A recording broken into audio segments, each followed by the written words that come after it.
Hello, and welcome to the Bearded PT. I am the Bearded PT. Let's talk about mindsets today. Mindset is incredibly important to when it comes to all sorts of things in your life, whether it be your career, your family, your athleticism, overcoming chronic pain.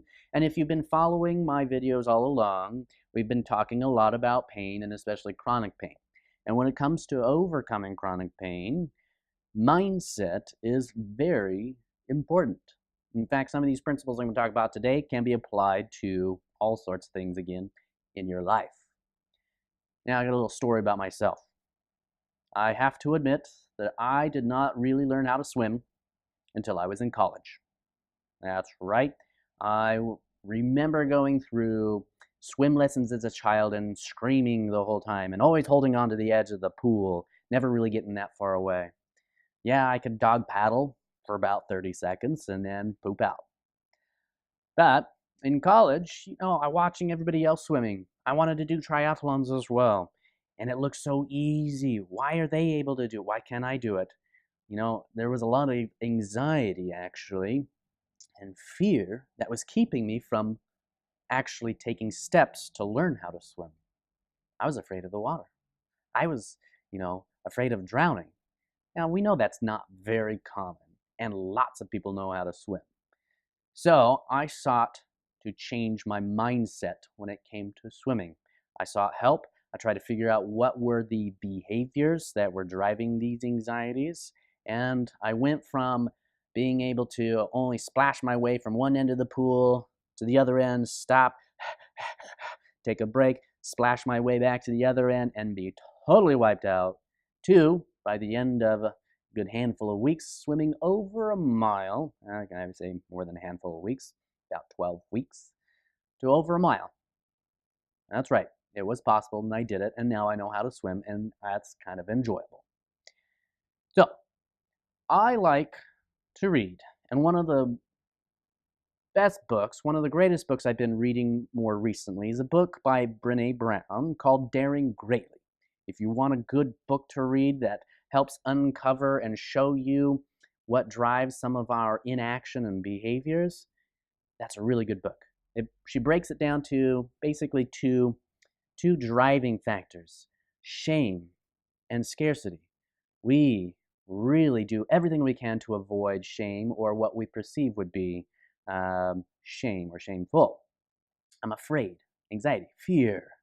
And then also the idea of scarcity. I am not blank enough. I don't have blank enough. I don't have this enough. It's not enough. It's not enough, so on and so forth. And so in her book, I read a little section that when I was reading, I was like, oh, you know what? This applies to chronic pain too.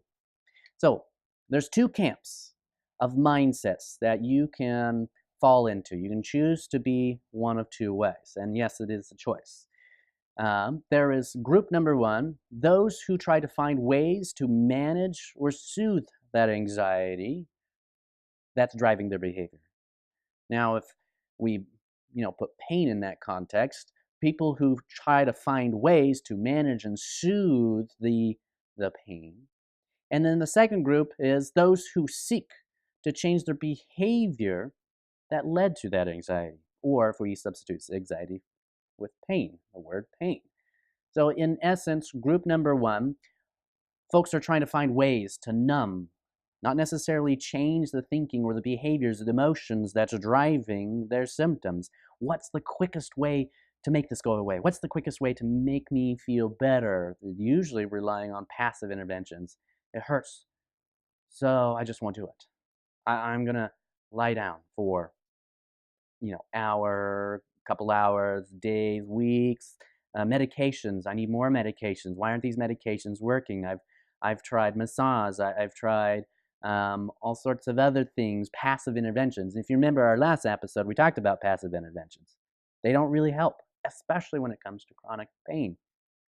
Now, again, if you've been following along, if you've been able to rule out serious physical pathology that's driving pain and you're having persistent pain in spite of tissue healing that has happened, yes, we got to look a little deeper. So the second group, those who are seeking to change the behavior that's resulting in their pain. Two keywords: seeking, they're taking action to change the behaviors that's resulting in what they are experiencing, pain. So in this group, quite the opposite. What they are trying to seek out, what is this? And where is this coming from? Is it my sleep? Is it my exercise? Is it disconnection? Is it whatever have you? And they're seeking to actively, number one, understand what's going on, and then seeking help to help themselves overcome those behaviors. And when it comes to chronic pain, there are behaviors that seem to perpetuate that ongoing pain. Now, again, this can be applied to all sorts of things in life. If you are stuck in your career, you're stuck in your family life, and you know something needs to change, maybe take on another mindset. It's somebody else's responsibility. There's, what's the quickest way? Maybe maybe I need a drink. Maybe I need some medications. Maybe I just need to leave the situation. Or camp number 2, let's figure this out.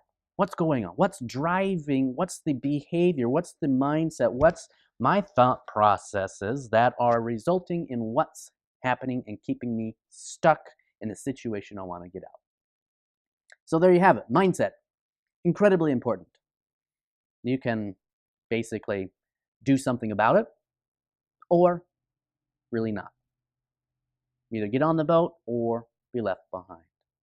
So play with that. Practice with that. Again, if you find this stuff helpful and you like these videos, please share it with your friends. Hit that share button, that like button. And also go back and look at some of my older videos. I'll also be trying to update some of them as I get more information, new information. I am constantly learning, and in the field of healthcare, we are always learning. New information's coming. So thank you for joining me. I am the Bearded PT. Let's get moving, people.